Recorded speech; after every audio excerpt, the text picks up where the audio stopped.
नमस्कार, आपका नए और प्रेस वीडियो में हार्दिक स्वागत है। सभी केंद्रीय कर्मचारियों, राज्य कर्मचारियों व सभी पेंशनर्स के लिए खुशखबरी। डीए बढ़ाने के ऐलान पर सभी पेंशनर्स व कर्मचारियों के लिए इस वक्त की बड़ी खबर है, इसलिए न्यूज अहम है। साथ ही बैंक के कर्मचारियों के लिए भी डीए हाइक को लेकर गुड न्यूज है। इसी के साथ कर्मचारियों व पेंशनर्स के लिए कुछ और भी बड़ी खबरें हैं जो आपको इस वीडियो में देखने को मिलेगी, तो बने रहे वीडियो को लास्ट तक और जानिए महत्वपूर्ण खबरों को सबसे पहले। इससे पहले अगर आपने अभी तक भी इस वीडियो पर एक लाइक नहीं किया तो एक लाइक कर दीजिए, क्योंकि आपका एक लाइक ही हमारी मेहनत का फल होता है।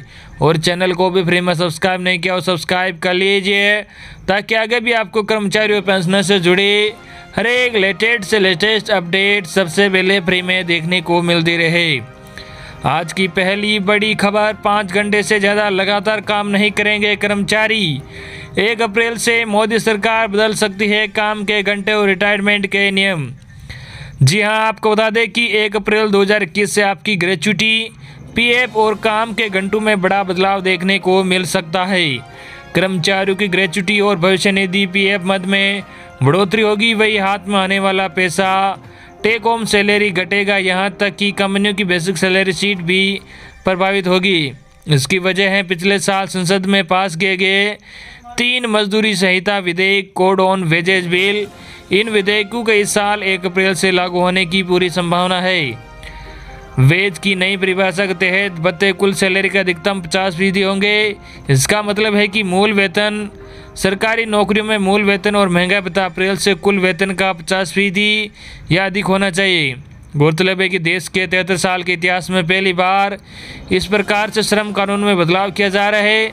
सरकार का दावा है कि नियोक्ता और श्रमिक दोनों के लिए फायदेमंद साबित होंगे। काम के घंटे 12 घंटे बदलने का प्रस्ताव। जी हाँ, आपको बता दें कि नए ड्राफ्ट कानून में कामकाज के अधिकतम घंटों को बढ़ाकर 12 करने का प्रस्ताव पेश किया है। ओएसएच कोड के ड्राफ्ट नियमों में 15 से 30 मिनट के बीच के अतिरिक्त कामकाज को भी 30 मिनट गिनकर ओवर टाइम में शामिल करने का प्रावधान है। मौजूदा नियम में 30 मिनट से कम समय को ओवर टाइम योग्य नहीं माना जाता है। ड्राफ्ट नियमों में किसी भी कर्मचारी से 5 घंटे से ज़्यादा लगातार काम करने को प्रतिबंधित किया गया है। कर्मचारी को हर 5 घंटे के बाद आधा घंटे का विश्राम देने का निर्देश भी ड्राफ्ट नियमों में शामिल है। इसलिए वेतन घटेगा और पीएफ बढ़ेगा। जी हाँ, आपको बता दें कि नए ड्राफ्ट रूल के अनुसार मूल वेतन कुल वेतन का 50% या अधिक होना चाहिए। इससे ज़्यादातर कर्मचारी की वेतन संरचना बदलेगी, क्योंकि वेतन का गैर भत्ते वाला हिस्सा आमतौर पर कुल सैलरी के 50% से कम होता है। वही कुल वेतन में भत्तों का हिस्सा और भी अधिक हो जाता है। मूल वेतन बढ़ने से आपका पीएफ भी बढ़ेगा। पीएफ मूल वेतन पर आधारित होता है। मूल वेतन बढ़ने से पीएफ बढ़ेगा, जिसका मतलब है कि टेक होम या हाथ में आने वाला वेतन में कटौती होगी।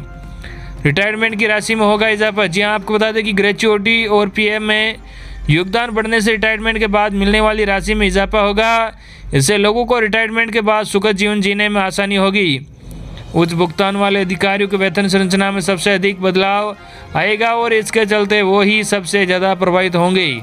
पीएफ और ग्रेच्युटी बढ़ने से कंपनियों की लागत में भी वृद्धि होगी, क्योंकि उन्हें भी कर्मचारियों के लिए पीएफ में ज़्यादा योगदान देना पड़ेगा। इन चीज़ों से कंपनियों की बैलेंस शीट भी प्रभावित होगी।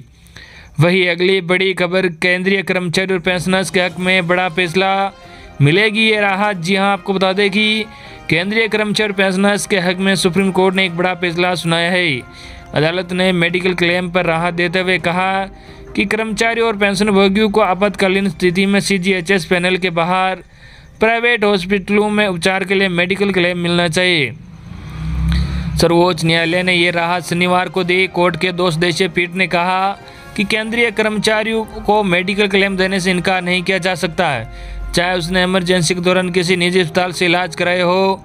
मीडिया रिपोर्ट के अनुसार न्यायमूर्ति आर.के. अग्रवाल और न्यायमूर्ति अशोक भूषण की पीठ ने कहा कि अगर कोई कर्मचारी या पेंशनर किसी अस्पताल में इलाज नहीं करवा पाता तो सरकारी पैनल में नहीं है, केंद्र सरकार की स्वास्थ्य योजना के सूचीबद्ध हॉस्पिटलों की लिस्ट में नहीं है, उसे मेडिकल क्लेम देने से मना नहीं किया जा सकता।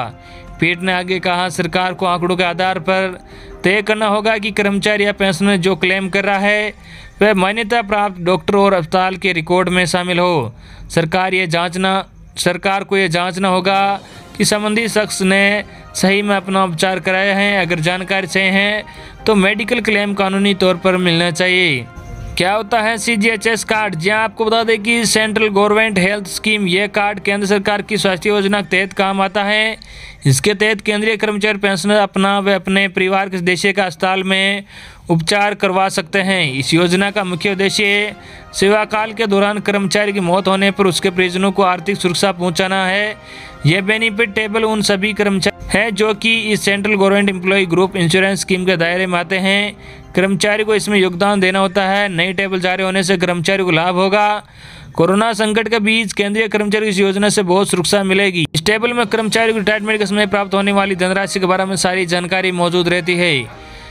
CGHS 1980 योजना में बीमा कवर किया जाता है और यह हर कर्मचारी के लिए प्रकार से सेविंग फंड का भी काम करती है। हर 3 महीने में सरकार CGHS की टेबल जारी करती है। जब कर्मचारी रिटायर होता है तब इस बचत कोष में जमा राशि का भुगतान उसे कर दिया जाता है। CGHS टेबल का यह है लाभ। जी आपको बता दें कि CGHS टेबल के माध्यम से रिटायरमेंट के करीब पहुंच के कर्मचारी को यह अच्छे से पता चल जाता है कि उन्हें सेवानिवृत्ति के बाद कुल कितना पैसा मिलने वाला है।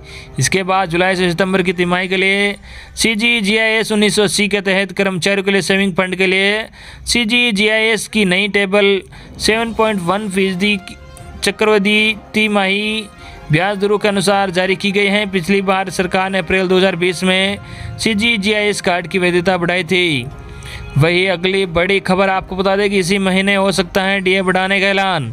केंद्रीय कर्मचारी व पेंशनर्स की सैलरी व पेंशन बढ़ जाएगी। जी आपको बता दें कि क्या केंद्रीय कर्मचारियों का इंतजार इस महीने खत्म हो जाएगा।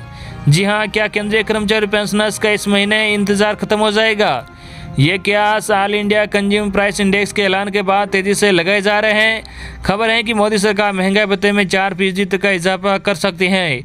अगर ऐसा हुआ तो कर्मचारी की सैलरी बढ़ना तय है।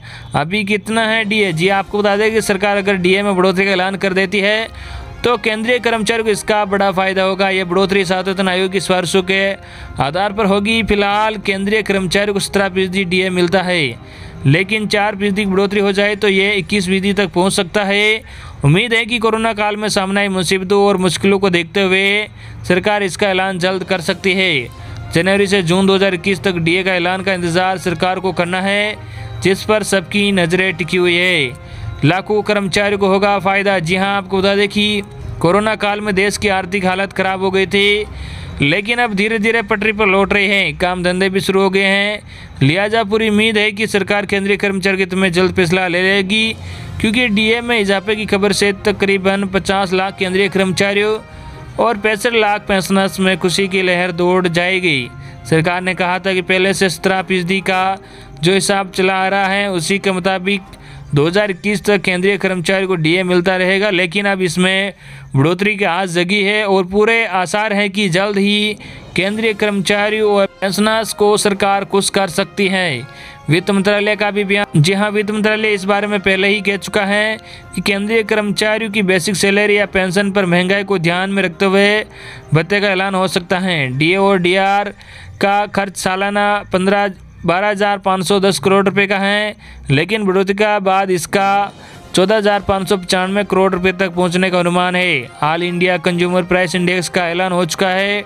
अब इंतजार DA में इजाफे का हो रहा है। वही अगली बड़ी खबर आपको बता दें कि बैंक कर्मचारी को होली में गुलेंगे खुशियों के रंग। मार्च से बढ़ने वाली है सैलरी। सरकारी बैंक में काम करने वालों के लिए अच्छी खबर है, क्योंकि सरकार उनकी सैलरी बढ़ाने वाली है। सरकारी बैंक के कर्मचारी को महंगाई भत्ते DA में 3.3% की बढ़ोतरी की गई है। ये बढ़ोतरी फरवरी 2021 से अप्रैल 2021 तक के लिए है। इंडियन बैंक्स एसोसिएशन IBA ने इसका आदेश जारी कर दिया है। तो ये थी आज की सबसे बड़ी खबरें जो हमने सबसे पहले आप तक पहुंचाई है। आई होप कि आपको आज की हमारी खबरें पसंद आई होगी। इस वीडियो पर ज़्यादा से ज़्यादा लाइक और इस वीडियो को ज़्यादा से ज़्यादा अपने मिलने वाले साथियों तक शेयर भी